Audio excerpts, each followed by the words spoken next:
Welcome to the Clemson Dubcast. It is Friday, October 17th. And boy, are there some subplots for SMU's visit to Clemson. Who's going to be the quarterback? Is Cade Klubnik going to play? Is the football team going to go into its second open date with some good vibes instead of the almost unbearable inverse? Who knows? That's why we watch. But the one constant is TigerIllustrated.com, now part of the On3 network.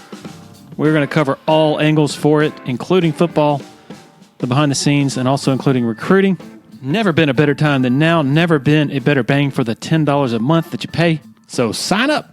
So this podcast has been going since August of 2018, more than 770,000 downloads of more than 340 episodes. And my great friends, Blake Smith and Brooke Archenhold at Parham Smith Archenhold Law Firm, have been a part of it for every single one. They are longtime Clemson people, and they give you the experience and the results you need. Their team can help with personal injury and medical malpractice cases. They currently serve North Carolina and South Carolina with offices in Greenville, Spartanburg, and Charleston. If you or your family has been injured, I want you to help you get the compensation you deserve. Schedule a free consultation by calling 864-301-8767 or by going to parhamlaw.com. That's P-A-R-H-A-M law.com. Listen up, Clemson Tiger fans. Founders Federal Credit Union has a new office right on campus in the Hendricks Center.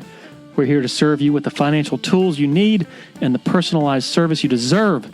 Not on campus, Founders has an office conveniently located on Old Greenville Highway. Stop by or visit foundersfcu.com to learn more and apply for a membership. Relax, you're with Founders.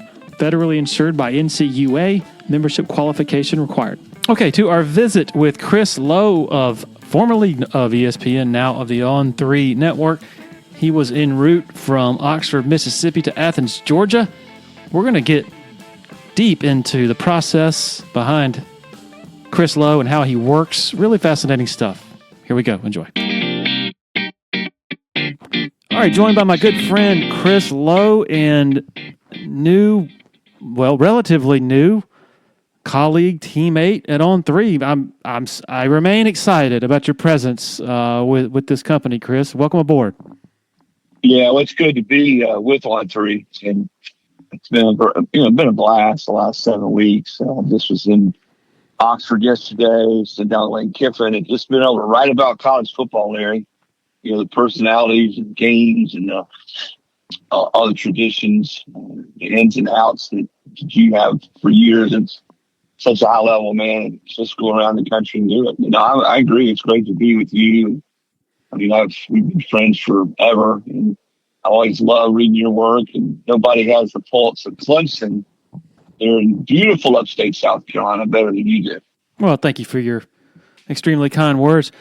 I'm just curious, and I'm certainly not asking you to be critical of your former employer, ESPN, and I'm not being critical of them right now, but it seemed and seems like when I heard you were coming aboard at On3, I thought the best thing about this is they're going to provide you with a worthy showcase of your connections, your talents, your ability to tell stories.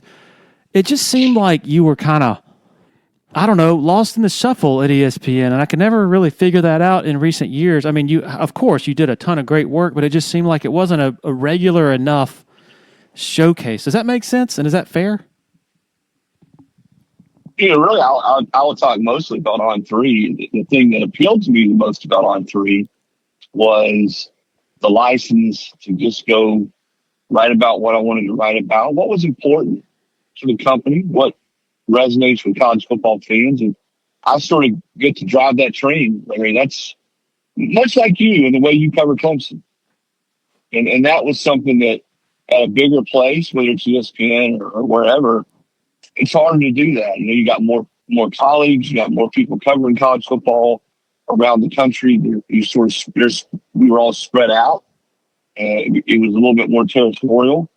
And I think that's probably what happened more than anything. Plus, when you're at a place for as long as I was in ESPN for almost 19 years, you see a lot of changes. There's at a big entity like ESPN, there's new people, new approaches, and there was a lot of layers upon layers of editors and coordinators and that type of thing. But I had great. I told you when I first saw you at the Clemson LSU game how grateful I was for my 19 years at ESPN and all the opportunities it afforded me and all the people, that you can get to meet and go out and tell stories. So I'm just excited more than anything. I know that I sound like a coach probably in the way I'm answering this. At 60, I turned 60 yesterday. Oh my gosh! Happy birthday, Chris! Yeah. Well, thank you. To be at this point in my career, to be able to really cover the sport, right or wrong, the way I want to cover it. And it's harder to do that. This is the best way I'll answer that. It's harder to do that at a place like ESPN that's so big and has so many people there on the TV side, on the digital side. And that's not to say they're doing it wrong or not doing it the way it should be done. But for me, is this opportunity, Shannon Terry extended this opportunity to me, it's just one that there's no way I could say no to. And it's been great. I'm 7 weeks in, and I'll be at Georgia, Ole Miss tomorrow. I was at Oregon, Indiana last week, opened the season. My first game with on 3 was there in Death Valley. I'll say the real Death Valley, even though the LSU Death Valley won that night.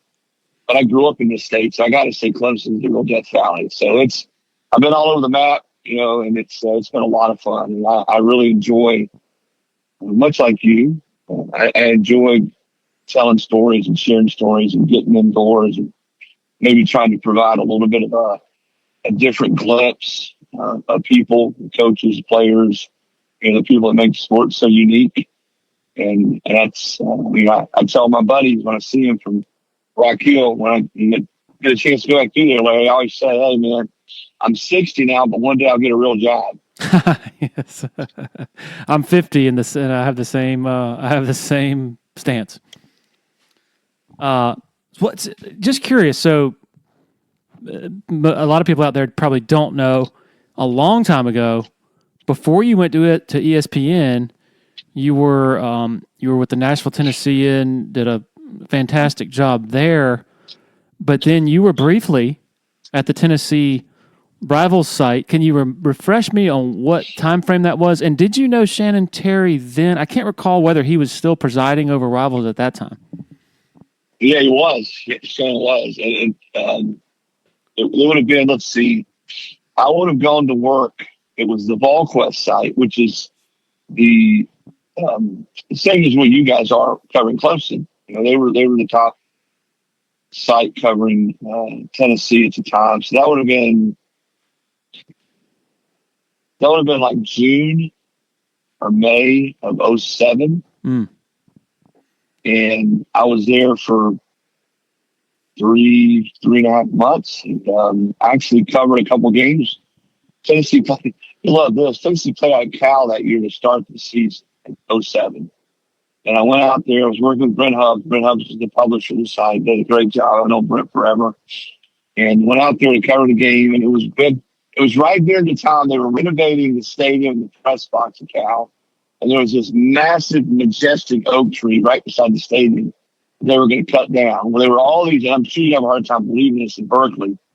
There were all these protesters circling the tree, and there was some guy that was living up in the tree, butt naked. And they were like roping water up to him and food, and he's up there in the tree smoking marijuana. And it was like I was on a different planet. And the press box was a makeshift press box because they were redoing the press. So you're sort of outside the left, and just adjacent to you was this guy in the tree. And so anybody that I know that has Cal connections, I'll tell them that story. So I actually covered that game and one more for Volquest. And I had not signed my contract. I was just there and it was working, and we were sort of going through some things and trying to come to an agreement. It's right about the time, if I'm not mistaken, that Shannon sold Rivals to Yahoo, or he bought, I can't remember. But yeah, I dealt with Shannon and great dealings with him. But then ESPN, they were just starting to expand their college football coverage at that point. I think at that point, they had like 2 or 3 people who were covering college football: Pat Forty, Ivan Maisel, and Mark Schlabach. And that was about it. And they started to expand their coverage to include the blog sites in all corners of the country: ACC, SEC, Big 12. Pac-12 back then. And they called and offered me a job, and I didn't really want to leave, but I just felt like I couldn't turn it down. And Shannon was gracious about it, and here we are. Back I say it was 07, almost 20 years ago, and it's I guess it's a reminder to me, and I tell my kids this all the time: you never burn bridges, because you never know what's going to happen. Going to come back around 10, 20 years later. And I'm just glad Shannon had the kind of faith in me to bring me aboard to the team. It's not just the national, the team there, but I look around and there's so many of you guys that I've known forever that are doing team sites. Back when I was covering Tennessee, you were covering Clemson, you had people like, all the guys on the Georgia site, the Tennessee site, the LSU site. I can go on and on and on. The number of people that work at these at the team sites that I've known and been friends and colleagues with for more than 2 decades. Do you remember when you made the move from the Tennessean, sort of what your thought process or vision was? Because I remember when, I left the Post and Courier to go to Tiger Illustrated in 2008, fall of 2008. So that would have been a year, I guess, after you went from the Tennessean to Volquest. And I think I remember your move and Chip Brown's move from the Dallas Morning News to Orange Bloods, the Texas rival site. I remember those 2 moves, yours and Chip's, being very influential in how I was thinking about it. Because I was, you're worried about the future of the newspaper industry. And I just felt like, whoa, these are some big splashes here. These 2 guys, these big names, very established voices moving from newspapers. Do you remember, was it just basically you had a diminishing faith that newspapers could keep up the model the way that had been for a long time? You were a big name too, Larry. Come on now, don't No. From that conversation. Not in that ballpark. No, yeah, you were. You got Charles. Hey, listen, Charleston. I'm glad you mentioned the Charleston Post Courier. Think of the people, and I'm being completely sincere now. Think of the people who have come out of that paper and worked at that paper over the years. Gene Saprikoff who's recently retired, was outstanding. And there's been a ton of guys who've written there. You go back to Lake Ken Berger. There have been so many people in our profession. I guess part of this shows how old I am. But I can remember sitting in the press box in Williams-Brice Stadium in 88 and 89 or Death Valley in 88 or 89. And here they are. And a lot of the people that say come out of there and work there. But to answer your question, I'd done a little homework, I guess, like all of us did, and talked to people I trusted. And I didn't have a lot of faith in the newspaper business at that point, where it was headed.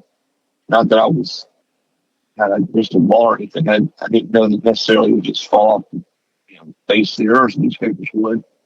But I was worried at the model. I just didn't believe in it at that point. And I've told you many times, I didn't know to the degree this would be true. And then when we've had conversations, the 2 of us, I just felt like the model that we're in, certainly the one that you're in right now, was the one that would endure forever. Because there's always going to be Clemson fans who want every morsel of information and insight and perspective and breakdown from people they trust, people who've been on that beat, know that program. That model is going to always be profitable. It's always going to endure. There's always going to be a fan base, whether it's Clemson, whether it's Alabama, whether it's Ohio State, Florida State. And I just sort of had a feeling that, at that point, remember I wasn't going to rivals. I wasn't going to rivals national team. I was going to the Tennessee, the equivalent of you guys, Tiger Illustrated. And I just had a feeling. I knew there were good people there. I knew Brent Hobbs and, his hold on the Tennessee beat. Brent and I had competed against each other some and worked some together when I was at the Tennessean and he was at the radio station there. So I just knew that was a model that was going to stand the test of time. And boy, here we are. I talked about it when I saw you at the LSU game. I feel as strongly about that now as I ever did. Because generations of Clemson fans are going to keep coming through, Bama fans, and they're going to want to read Larry Williams. They're going to read Brent Hubbs. You say on and on. People that have covered those teams at the sites the way you guys have, and that's where we are now. I mean, we're and I'm not trying to patronize you or anybody, Brent, but where is most of the news on the team broken now? At team sites. Yeah. Almost exclusively, really. Now, that's not to say that the national guys, not just us, but the ESPN or Yahoo, or don't get some of certainly the coach hiring, firing cycles and get some of that information. But the nuts and bolts, the recruiting information, hirings, coaches like, Dabo is building or adding to his staff. It's those team sites that are entrenched that get most of that information. I mean, the guy that's in St. Paul, Minnesota, may be a big college football fan, but he's not so caught up in is Cade Klubnik going to play this week, or are they going to switch running backs, or maybe his receivers coach or maybe his coach is looking around, or maybe he's in trouble. But all those stories matter to Clemson fans, every bit of them. And that's where, and I just sort of saw that coming into focus more and more. And boy, that's proving to be true. Yeah, like speaking back to the newspaper times, I mean, you probably remember if you had a professor or a boss, sports editor, like one of the most common things they told you career-wise was, oh, you don't want to be in one place for more than 2 years. Otherwise, it's going to look like you were, content or too comfortable or whatever. Whereas now it's like, I mean, the longer you're at a place, the more people you know, the more relationships you build. So it'd be crazy for me to hear, 20-something years into my time at Clemson to be like, oh, I think I'm going to go cover Georgia and start from scratch, where, you're having to just, start from the very beginning. Do you see where I'm going with that? Like, that part of it has kind of changed as well, I believe. Yeah, well, I'm the antithesis of that because I was at the Tennessean for 10 years. I was at ESPN for just south of 19. I was in Rock Hill at the Herald for, I guess, 8 years, something like that. And I felt pretty entrenched in all those. I was fulfilled. I liked what I did. And like you, when I was at the Tennessean, I was covering, I did some SEC stuff, but 90 to 95% of it was Tennessee basketball and football. Of course, back then, when Pat Summitt was there, the Lady Vols were a huge deal, so I did a lot of that stuff. So I had different, it wasn't just football all the time. I had the basketball team starting to get better, and then you had the Lady Vols, and, of course, all the stuff off the field. So I felt like I had plenty to keep me engaged and into it. But I felt staffs come and go, but administrations, and the better equipped I was to cover that beat or whatever I was covering for the people who were reading. Even at ESPN, like the last probably 8 years I was there, 7, 8, 9 years I was moving more to national college football. I still did a lot of the SEC, but the first 10 years, 9 years, it was pretty much all SEC.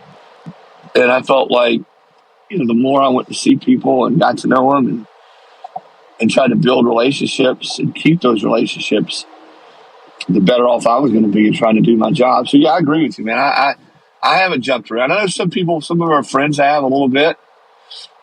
And, now, unfortunately, now when you're jumping around, people are probably jumping you around for you.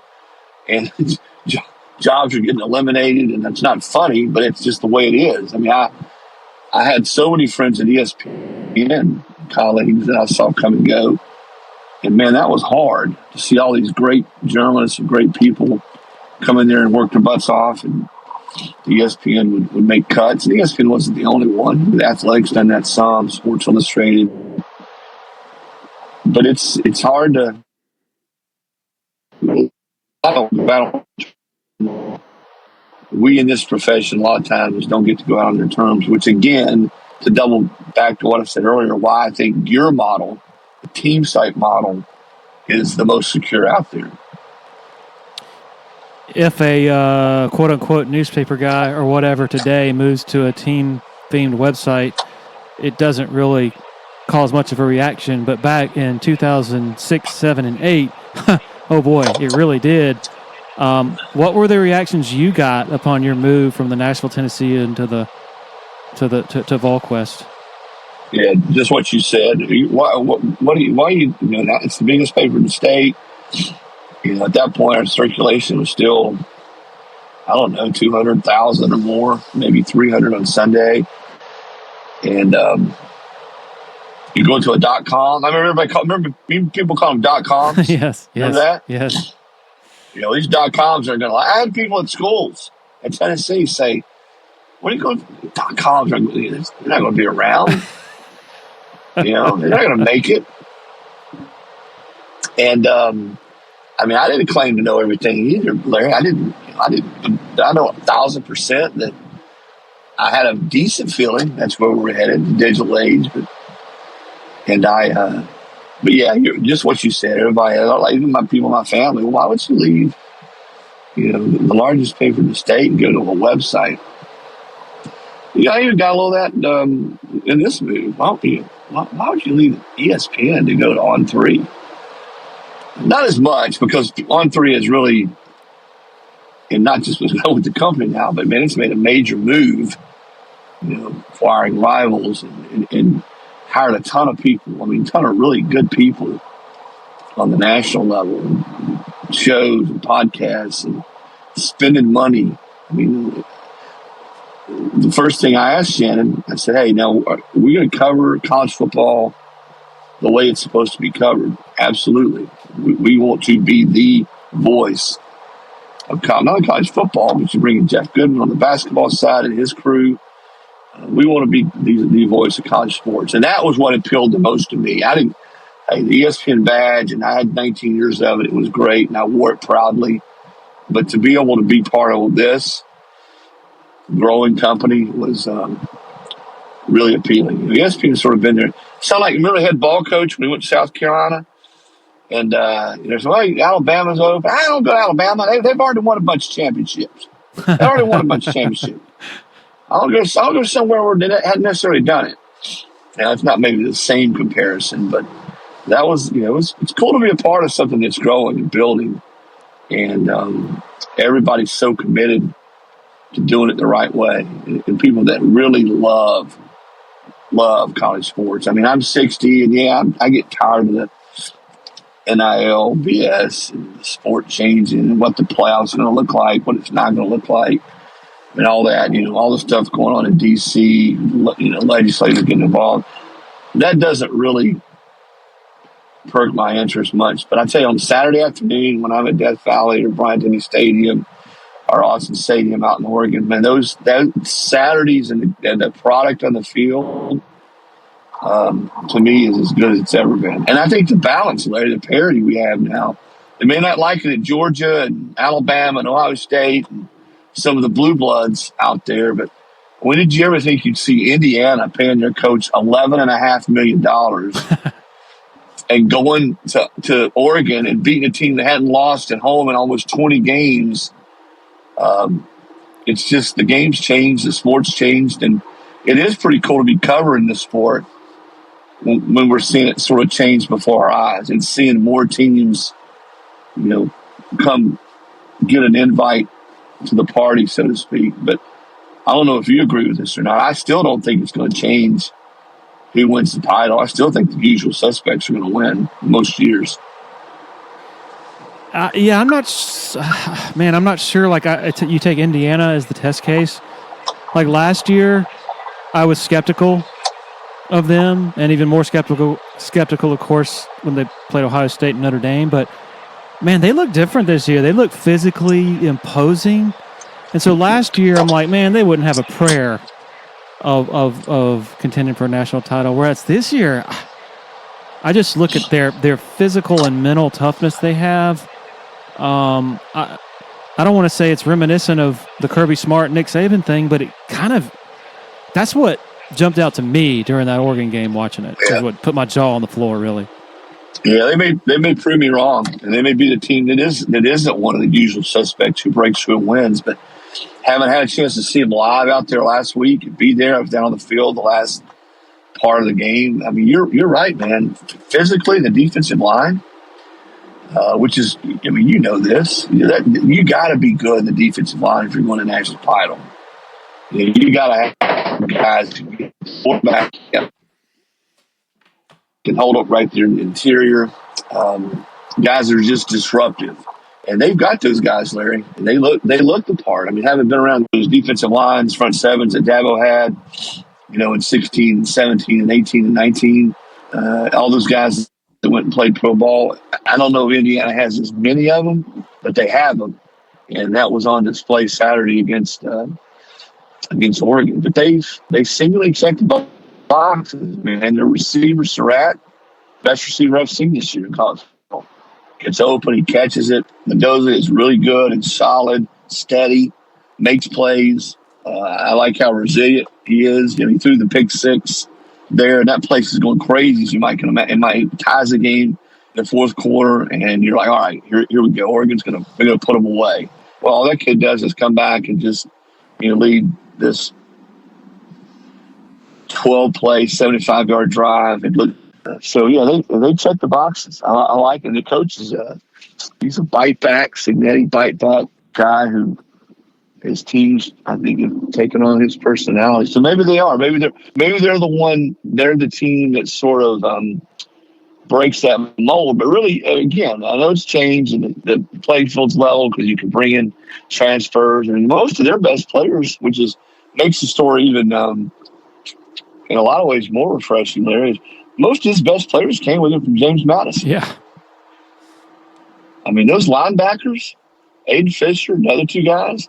Those guys are, I mean, they're the real deal. I mean, they tackle, and when they hit you, there's two or three guys around you. That's the thing I like, is the way they game tackle. But no, I don't know. We'll see. I mean, last 30 years, though, it's pretty much been, you had Georgia, Alabama, Georgia. You had Clemson's run from, 15 to 19. You had LSU and that dominant team in 2019. Ohio State, even though, which is, I guess, the beauty of the 12-team playoff.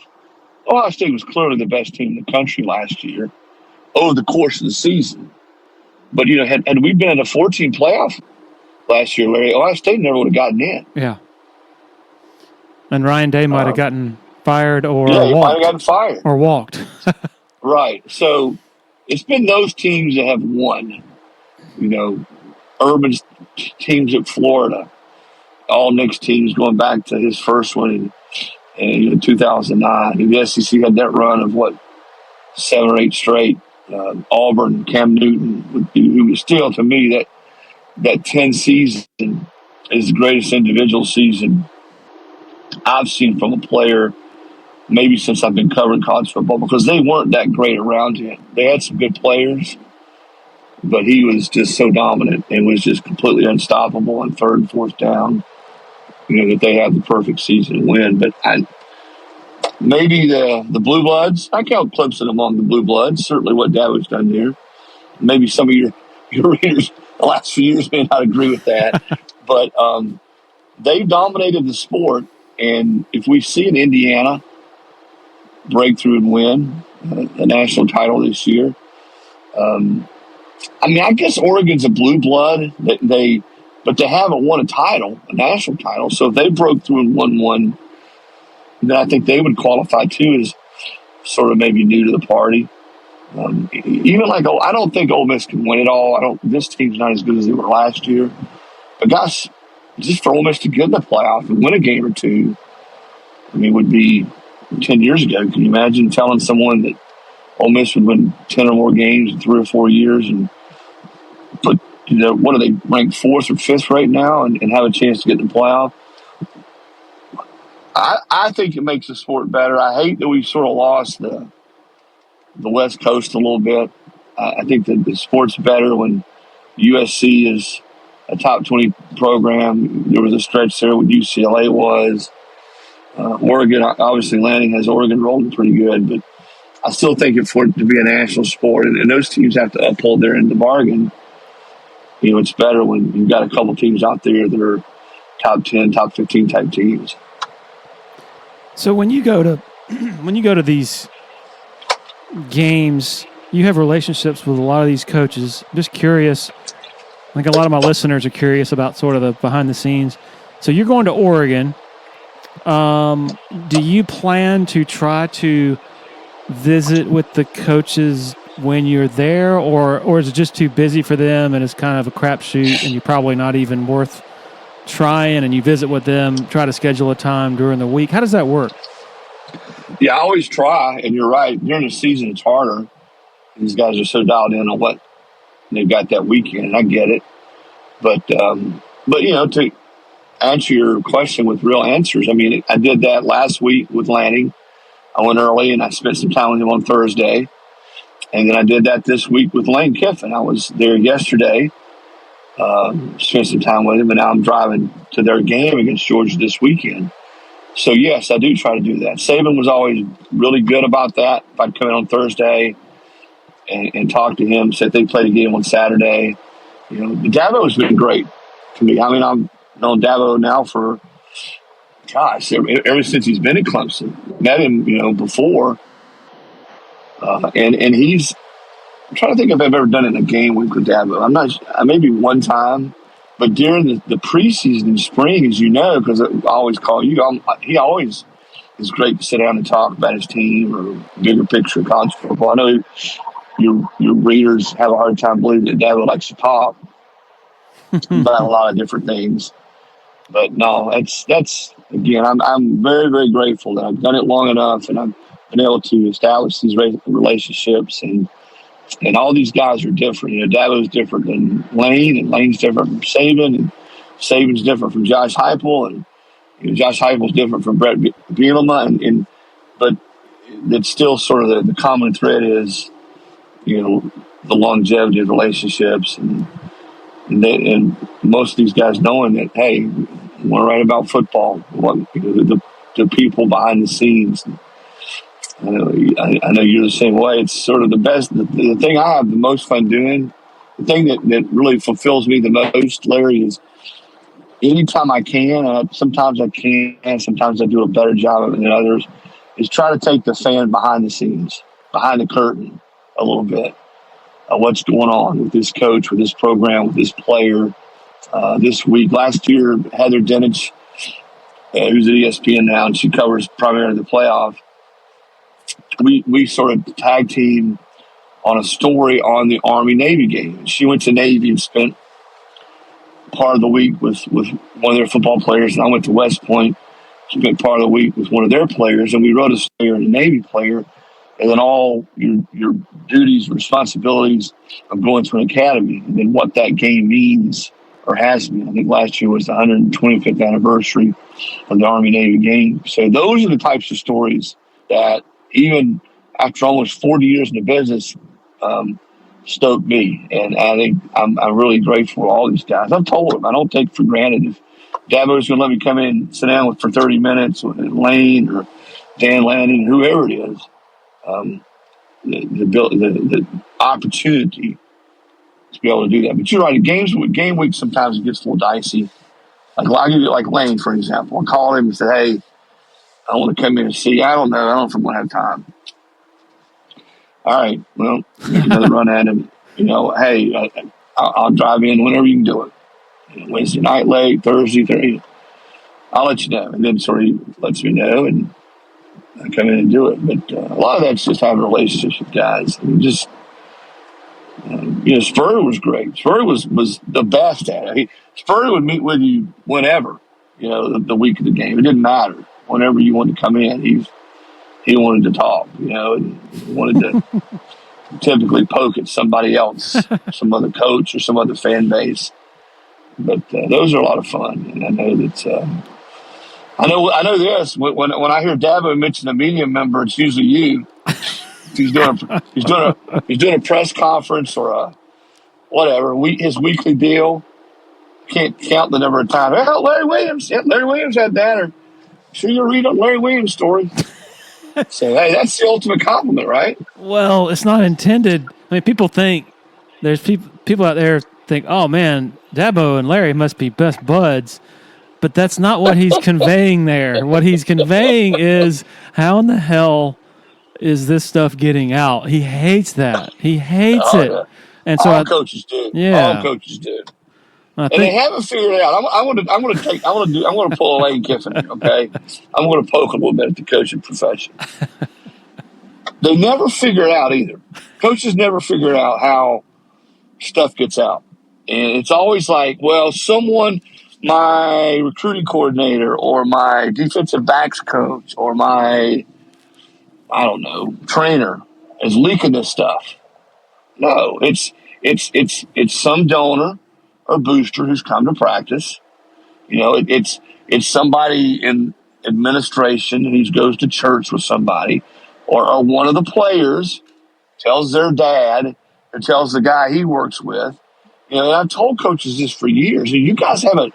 You can't control the flow of information. Now you may try, you may do a decent job of it, but as much as fans want to know every morsel of information that goes on with a football team, in this age, in the age of immediacy, with the websites and Twitter and social media, you're never ever going to be able to control that. Here, when Kalen DeBoer named Ty Simpson their starting quarterback, it was pretty much, most people pretty much knew that was what was going to happen, right? But he hadn't announced it yet.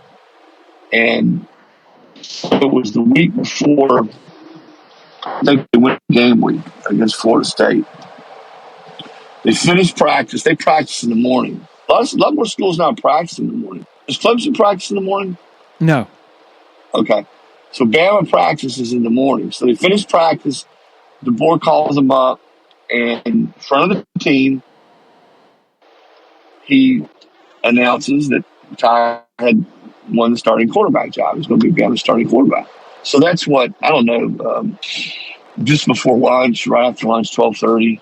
Now, Larry, you tell me, when a coach tells his team that, how many of those are on Twitter or telling their best buddy or their frat brother or their dad or their uncle or whoever that, hey, guess what? Coach named Tyler. So they thought they could hold that, and some of these teams now have NIL sites where they try to break news on. Does Clemson have that, where they try to break some news, positive news on their NIL site? Not that I don't believe so. Yeah, Bama does. It's called Yay Alabama. And they thought, they would try to break it, do a big graphic and break it first thing in the morning. Well, I told him, I said, there ain't no way in God's green earth that that's going to hold for, 12 hours or whatever in this age. And so that's sort of my Lane Kiffinism with coaches. Coaches still think they can control the flow of information like it was, 1989. It doesn't work that way, as you well know. Now we got old Larry Williams out there talking to everybody, and I don't know who always talking to, and it must have somebody in our locker room. The funniest part to me about Dabo is he'll say, whenever something gets out there that might not be true or totally true, he'll say, that's what's wrong with today. It used to be, the media was responsible and you'd call the coach and verify. Well, now you just go into the bathroom and you hear somebody in the third stall over say something. Well, it must be true. Nobody calls anymore to verify. Chris, when I call to verify, I've had multiple times of crickets. Who told you that? I ain't confirming that. But again, it's like you said, that's just the nature of coaches. But, and to your credit, and I know this about you, and I tried to do it too, you do call. Sure. And I think down deep, it may irritate Dabo, and I know it irritates Saban and some of these other guys. I think they do respect the fact when reporters call and say, hey, I've got this. They might get mad about it. They don't want it out there. They're not, all coaches are paranoid to a degree. But at least you're calling. At least you're saying, hey, I heard Penn State's going to hire your defensive coordinator. Or I hear this kid is leaving the team. And not just going with it. And the thing about today's media, and I don't want to be that guy, get off my lawn type of guy, but there is way, Dabo is right to a degree. There is way too much of that where someone hears something from somebody. Maybe it's a good source, maybe it's not, and they just go with it. And that's the part of the business that has, I think, gotten a little bit lax. But no, you're right. Coaches, they all say, you just throw it out there. And then when you call them and say, give them a chance to say, well, here's what's really going on, or no, that's not right, or just, I'm not going to talk about it, which is fine. I always told coaches that's a lot better answer than lying. That's a lot better answer. Hey, I'm not in a position now to talk about that at all. That's a much better answer than, well, no, you're wrong and it's right, or no, that's not anything close to what happened. When in fact, it's exactly what happened. And I'm sure I know you have, I have too. We've all encountered that over the years with coaches. But I see things through coaches' eyes too, like practice. I know some of the media get mad about not being able to go see practice. Oh, if I don't ever see another practice in my life, I couldn't care less. I mean, could you?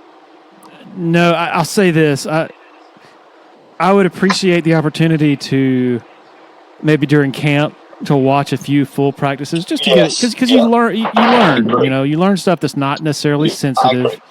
But do I want to, would I want to be out there today during their? Well, they're not practicing today because today's Friday.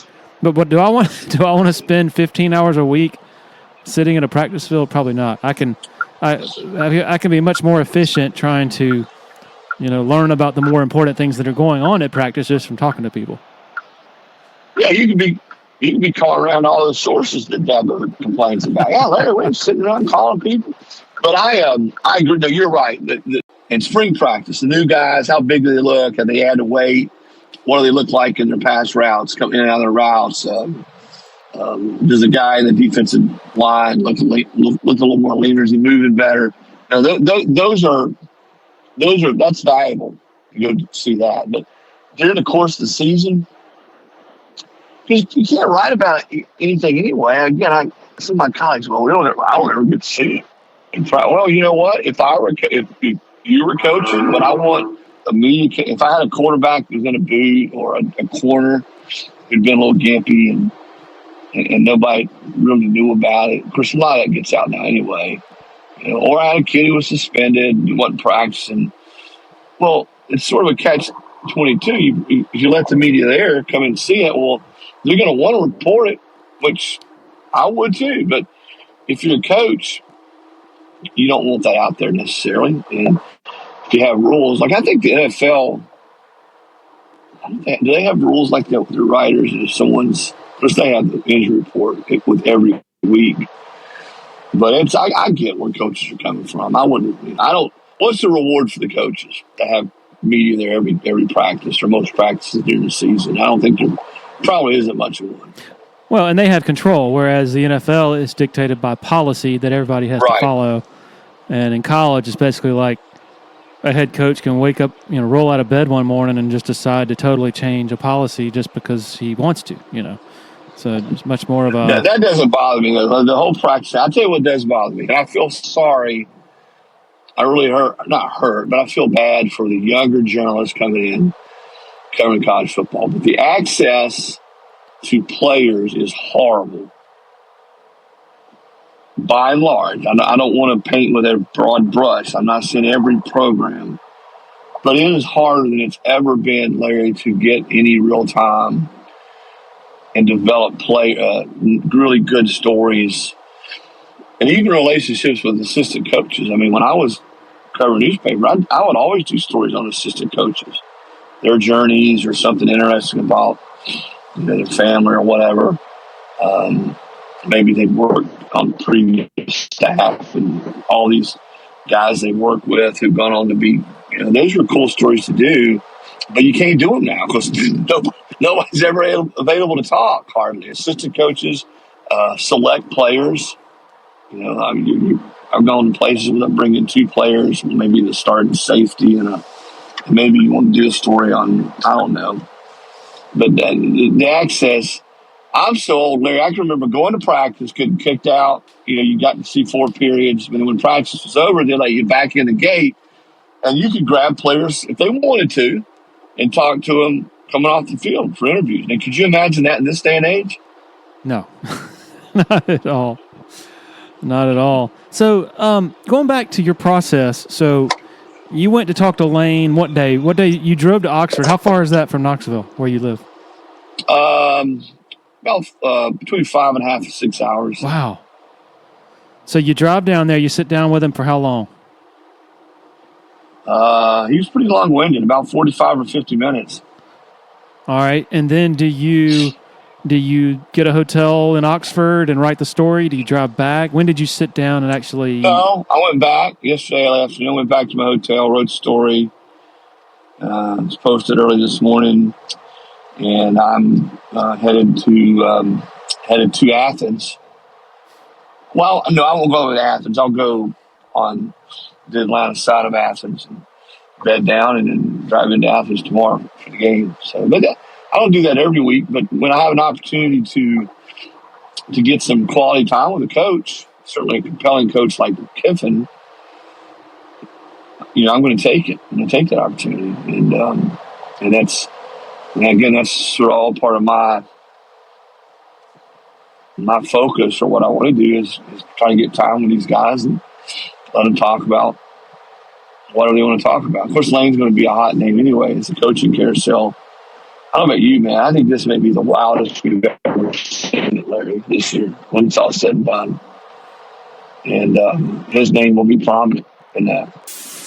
As president of Harris Home in Anderson, South Carolina, Scott Junkins knows all about foundations and how to cover them beautifully. His client list includes Clemson University, BMW, and Greenville's Floor Field, along with thousands of homes and businesses throughout the area. Harris Home was previously Harris Flooring, but the next logical step was to expand beyond flooring and manage complete interior renovations. Scott has assembled an expert team that completely manages every step of any redesign project, from ideas to finishing touches with both residential and commercial projects. Open the door to more by going to discoverharris.com or by calling 864-225-8631. Celero Commerce, formerly known as Tandem Payment, is a full-service integrated electronic payments provider powered by leading-edge technology. Celero provides a wide array of merchant solutions, simplified payments. They make onboarding, taking payments, maintaining risk management and compliance, and getting support quick and easy. At Celero, they're all about helping you achieve sustainable growth as a business. Taking payments isn't the only thing your business needs. With Celero's solutions, you can manage inventory, sell products and services via social media, schedule staff, track sales, get reports, and much, much more. Find out more about Celero at celerocommerce.com. That's CELERO commerce.com. So when you went to Oregon to sit down with Lanning, did you fly up Wednesday and sit down with him Thursday? How did that work?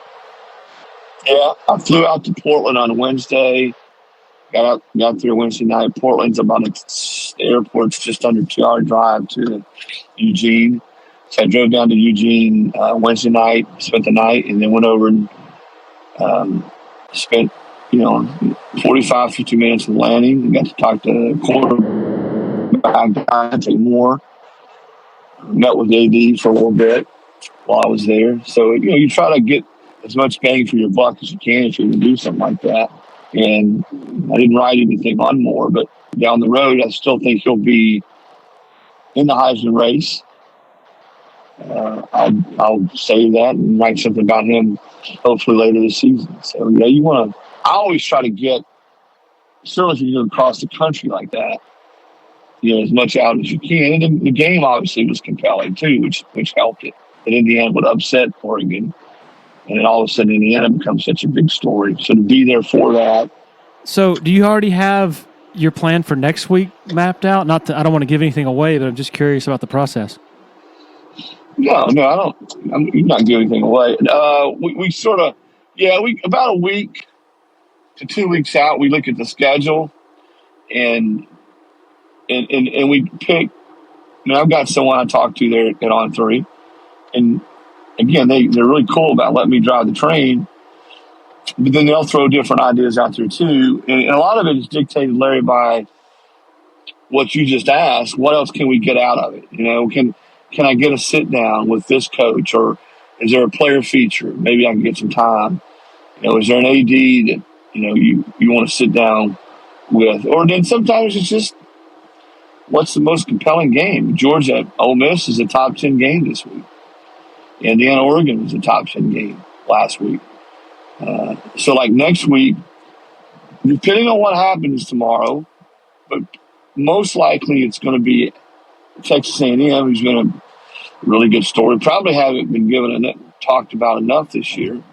The job that Mike Yoko has done there. And they play at LSU, which will be their toughest game. Now LSU's got to play at Vandy. I'm not sure they can get past Vandy. But even so, playing the Louisiana version of Death Valley is never an easy. I'm not sure if that's a night game or not. Certainly, if it's a night game, it's a hard, tough test. But that's probably where I'll go. But we also can. The cool thing is you can mix it up and change up if something happens. If there's a weird upset or something happens, and all of a sudden it makes that next week's game. Let's take Billy. If they fire Billy Napier, let's say they fire Billy Napier. Then maybe wherever Florida plays, because I think they're off next week before they play Georgia, then maybe it makes sense to go there and write a story about, Florida post Billy Napier and where they go from here. Where were you Sunday when the news broke about James Franklin getting let go? I guess you were on your way back? Yeah, I was I was chasing it because I had heard, like everybody was, I wasn't the only one. And I was in the airport, the Portland airport, sitting there on my phone, trying to talk to people, and I knew something was up. I knew that there were serious conversations. My colleague, Pete Nakos, I think, had reported that morning that we're having some serious conversations about his future and with donors. And then, the tough thing in my job is, once you get on a plane and you go dark there for, I don't know how long it is, once you have to shut your phones off and you're taking off and you get back on the internet maybe 15 or 20 minutes after you, that's till, I don't know, 25, 30 minutes. Well, by the time my internet service comes back on, you get on your phone, it's like beep, beep, beep, and you get all these text messages from people, hey, Franklin's gone. And of course, it had been reported like 3 or 4 minutes earlier. And that's sort of one of the new phenomena in our business. And as you know, the only people that keep up, if I report 2 minutes before Larry Williams that Dabo Swinney's going to Alabama, or you report 2 minutes before me and Ross Dellinger and Thamel or whoever else that he's going, the truth is that, Larry, I don't think fans, they're not keeping score. They don't have any idea. Right. But the people who keep score are us. And I'm not saying I'm not big into that, but it's the hacks, and I include myself as one of the hacks, who are out there chasing this stuff. And we're the ones, and I try not to do this because it's not important to me, calling back through, looking at timestamps. Larry had this 2 minutes before me, or Pete Thamel had it a minute before me. I mean, at the end of the day, I think the people who are reading, I don't think they couldn't care less. They want to know, is it right? What does it mean? Insight afterward. Because once the story's out there, 10 minutes after it's out there, 15 minutes, and everybody else has confirmed it, then it's like, what's next? What's this mean? Who are they going after? But I love it. I just don't remember that. Of course, when we were working in newspapers, you didn't have, scoops or the next morning in the paper. And even though when I was in Tennessean and, we had a website, you guys had a website in Charleston, and there was a time there, I swear, I don't think we didn't update it much during the day for a while. Did you guys, like in circa No. 05, No. 06, were you, if you found out during the middle of the day that quarterback wasn't going to play that week, maybe it's a Thursday that week, did you guys break it into your news site? No, yeah, you sit there and you just pray. You spend hours and hours praying that your competition at other newspapers doesn't also have it the next morning. I guess it was more, but that's sort of been in the last. What would you say? The last 15, 17 years. No, I'm talking about everybody in our business worrying about who got it first. Oh, yeah. Well, yeah, like that's like 5-6 years, maybe not even that long. Where, hey, if you got it, you got it. Because I don't mean this to sound any other way than what I'm going to say. I respect a lot of. There's so many great reporters out there. Pete Thamel's a great reporter. Ross Dellinger's a great reporter. Dan Wetzel, you, Hubs at the team sites, Pete Nakos, Brett McMurphy. But just because, and this is what I think fans don't probably understand is, just because any one of these people writes something, report it, I don't know anybody in our business who just says, "Oh, I just saw that. I was hearing the same thing. I'm going to tweet it now, 2 minutes after." No, you still got to confirm it. You still got to call your people and make sure that's right. Because if it's not right, and you're just posting or reporting this gospel, then boy, to me that's as bad or worse than plagiarism. Yes. So I'm sorry, go ahead. No, and I don't think a lot of times. I've even had my son a couple times call me and say, "Dad, did you see such and such reported this?" He'll say, "Well, how come you haven't? Are you gonna?" And I say, "Well, I got to find out if it's right first." But don't you think a lot of fans don't sort of understand that process of it? That if it's out there, well, how come? Are you gonna report it? How come you haven't reported it? Well, I got to check it. So. I'll say this though: if a lot of fans don't keep score, but in fairness, a lot of people's bosses do. They remember, They do. Yes, you're right.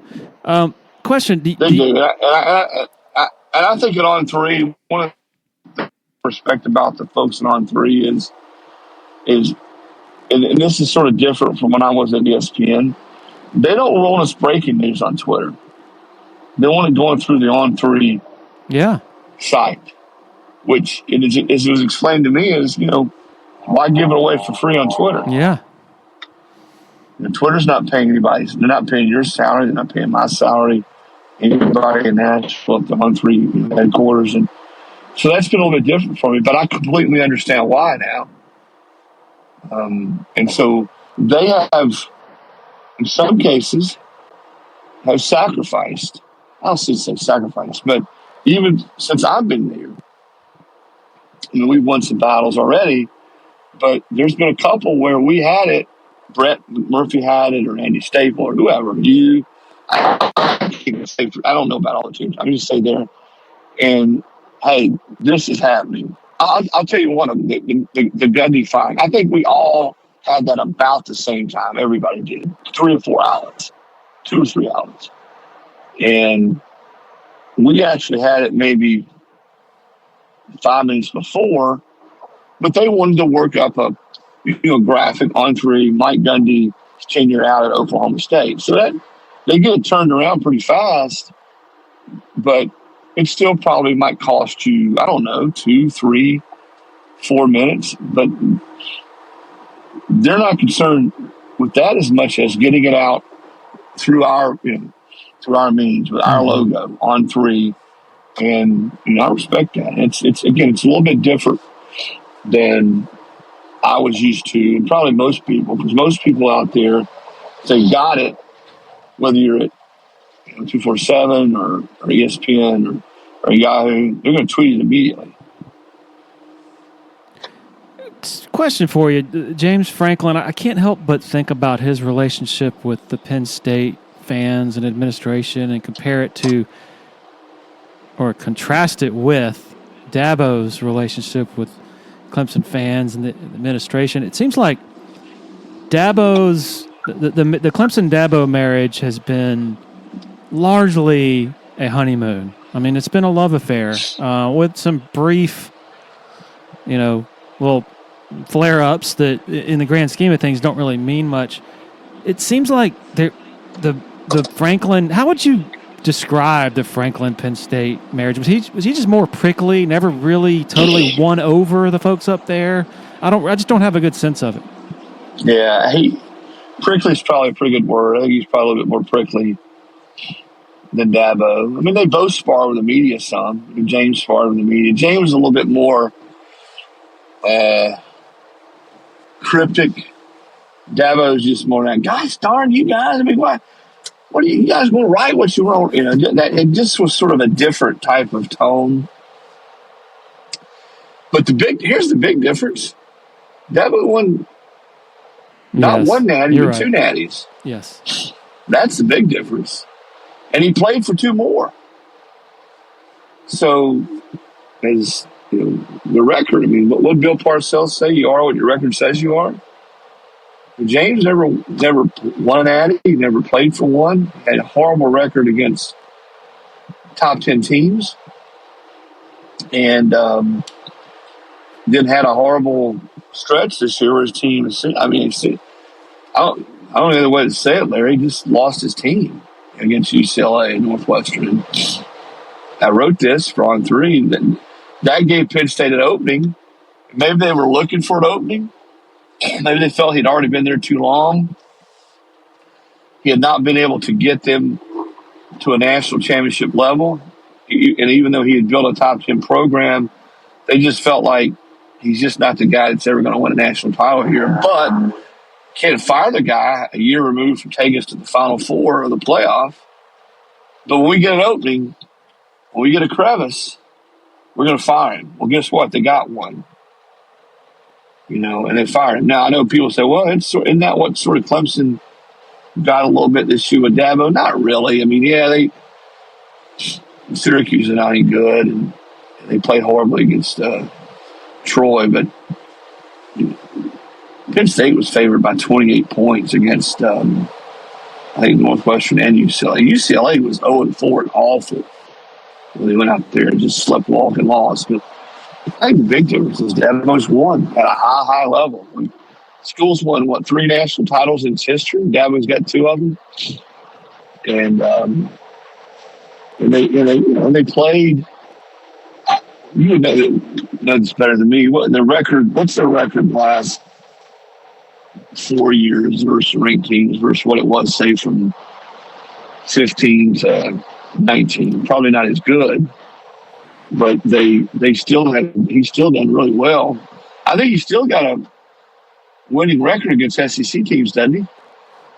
I believe so. The biggest, I guess, issue is losses to unranked teams. I think they have 8 since 21, and then, but I mean, you remember they had a couple of streaks, 42 game winning streak against unranked, and then a 36 game winning streak against unranked during the glory days, and then struggles at home.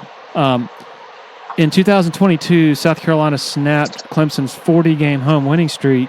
Well, since then, against power conference opposition at home, Clemson is 7-6, including 0 for their last 4, which is just, it's almost a typo, it feels like, when you type it or say it. It's just crazy. Yeah. Well, the other thing he's done too, Larry, is he's won conference championships. Yeah, for sure. 8 out of 10. I don't want to sound like Dabo when he was in. I still laugh. He's in there lecturing you guys about how many conference championships he's won. But he has. Even in those years when they didn't get to the playoff, or maybe there was a disappointing loss or 2, like what you just outlined, they still have won. And what is it, 8 of the last 10? Yep. 7 of the last 10 conference championships. 8. So, and if you want to go again back to Franklin, James did not had won a Big Ten title since 2016. So it had been a while. I just don't know that it's apples to apples. I mean, is it somewhat similar in that they both have been over the last decade, more times than not, they've been top 10 programs at the end of the year? Yes. But Dabo's record against the teams that matter was much, much better than Franklin's. And he won national titles. Now, all this said, of course, you know how fan bases are. They get real territorial when these things happen. I mean, last year, if you'd been on Franklin, they'd have been mad at you. Now they're ready to see him go. And they're telling you that you don't know what you're talking about. But it's still to me, the whole situation. And I'm not saying that Penn State didn't have any right to do what they did, but it still proves what we all know, that patience is absolutely gone in college football. I don't care if you have been somewhere for 12 years and you have had top 10 programs. People say, well, they had all sorts of patience with it. Well, I guess that's one way to look at it, but here's the other way.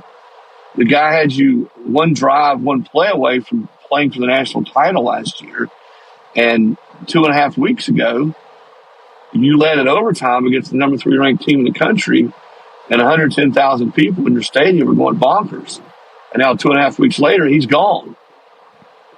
That's just the way it is. And again, I think the best way to sum up what happened there is he left the door open when his teams played that miserably against teams that they had no business losing to. And there was obviously already a feeling that they wanted to move on when they had a chance, and they didn't feel like he was the guy to get them to a national title. They just needed that chance to do it, and they got it. So, but I don't know. I just don't think. I think Franklin's situation probably, Larry, was a little bit more comparable to Mark Richt's at Georgia. Mm-hmm. Richt had won consistently. He'd averaged 10 wins a year. But they never went to a national title game. They never won a national title. He had a year or two there where they dipped, and they got him. And that to me is a little bit. And people mentioned Fulmer at Tennessee. Maybe Fulmer won a national title. He won multiple SEC titles. But also toward the end, Phillip had a losing record in 2005. And then he had another one his last year in 2008. When they announced with 3 or 4 games to play that he was out. So, as good as they were under his tenure, the program clearly had started to dip there toward the very end. Here's an interesting hypothetical to think about. If Penn State closes the deal against Notre Dame in the Orange Bowl last year, gets to the national title game, then Dabo probably has to pull the trigger on somebody else for his defensive coordinator spot, because I could be wrong here, but I don't think he wanted to wait until after the national title game. So maybe he gets Jim Knowles. And then Tom Allen stays at Penn State. And do you think had they gone to the national title game, they would have had the cojones to pull the trigger on Franklin, even under what has happened? It would have been a lot harder. Yeah. If that was in a national title game, it would been a lot harder. And you're right, the whole coordinator domino deal. I mean, they paid $3 million, $3.1 million? Yeah. Penn State to get Knowles. And it's funny, I hear the Penn State people now talking about, that was stupid to pay him that kind of cash. Well, everybody in the country wanted that guy. Yes. He'd been a star at Oklahoma State, and he was a star at Ohio State. And I love revisionist history among fans. But it's not just Penn State. It's everywhere. I mean, it's the Tennessee fans would have fought you to the death. Some of them wanted Fulmer gone because he'd been there like 17 years. It's just a long time for coaches to stay at one place. Remember Spurrier's analogy? His dad was a minister. I sort of like ministers. You can only stay for so long, and they move you around. The congregation gets tired of your words. You get tired of your sermons. Your sermons are the same. And you just sort of got to move around a little bit. Sort of same with coaches. By the way, I'm stealing it from you. Spurrier and Dabo sound a lot alike now. The more Dabo's coaches and the more he's there. When I hear Dabo, I hear Spurrier. Yes. And it's even more pronounced when you like transcribe something he says and you picture Spurrier saying it, it's like, oh wow, that's Spurrier. All right, CeeLo, you've given me way too much of your time, but I hope you have safe travels to Athens and a good time between the hedges on Saturday. And again, welcome to the On 3 family, and it's just great to be able to have you as a teammate. Really fun. Great. Been great going down memory road with you and talking a little bit about what we do. I hope I didn't bore too many people, but I am really grateful. I mean, it's grateful and blessed to have a job that I look forward to doing every day, and it's a little bit different. Every day is a little bit different, and I don't take for granted, man. When you get the chance to do what we do and go to games and talk to all these people and get to know coaches, that's, as a kid growing up in Rock Hill, I don't know that I ever would envision that. So I even at 60, man, even though sometimes it's a little harder getting in the press box on Saturdays, you're in the press box, these night games till 2 a.m. I remind myself as I'm trudging back to my car, hey, there'd be a lot of people who would crawl on broken glass for 2 miles to work this kind of job. So I always try to use that as perspective. Well, the crawling on broken glass, that might actually apply if Clemson doesn't beat SMU tomorrow, so we'll see. Hey, man. Well, thank you. Great catching up. All right. See you, Larry. That is one of the consummate professionals out there right now. Not just right now, but for a long time. I've learned a lot from him. Really looking forward to seeing more of what he's doing at On 3. He's done a fantastic job so far. Appreciate the support of our sponsors for continuing to help make this happen, and greatly appreciative of all of you for continuing to listen. Really appreciate it. Have a great weekend. Cheers.